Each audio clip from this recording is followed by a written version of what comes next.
millésimes de la maison Bonville sont des années dont les caractéristiques analytiques et de concentration en raisin sont suffisamment riches pour les vinifier séparément. Ça arrive 3 ou 4 ou 5 fois par décennie selon les conditions climatiques.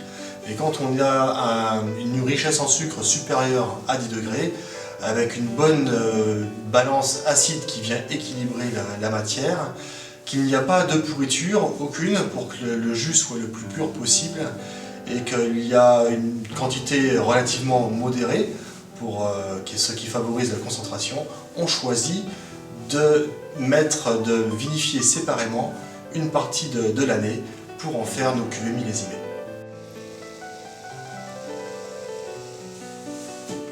Donc sur le millésime, on a aussi un joli cordon de mousse qui se dégage avec une bulle toujours très fine, avec une effervescence délicate. On se rend compte que la couleur devient plus jaune or, jaune ambré, et ça c'est le signe que le vin a vieilli au moins pendant 5 ans en cave.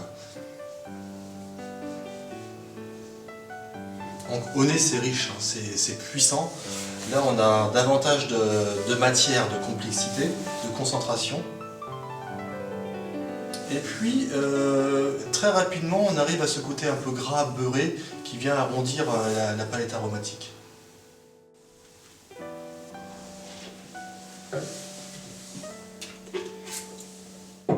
Donc en bouche on a cette puissance, cette concentration de jus qui est due en partie à la qualité du millésime et aussi à la longueur de vieillissement en cave. Donc on a quelque chose de très ample, de très aromatique, avec toujours cette texture douce et ronde.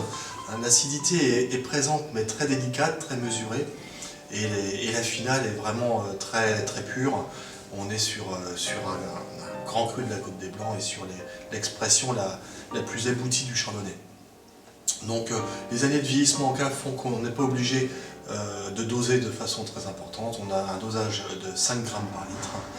Et puis on conseille de déguster le millésime principalement en apéritif, mais il ira très bien sur un beau poisson cuisiné comme un bar par exemple ou une sole.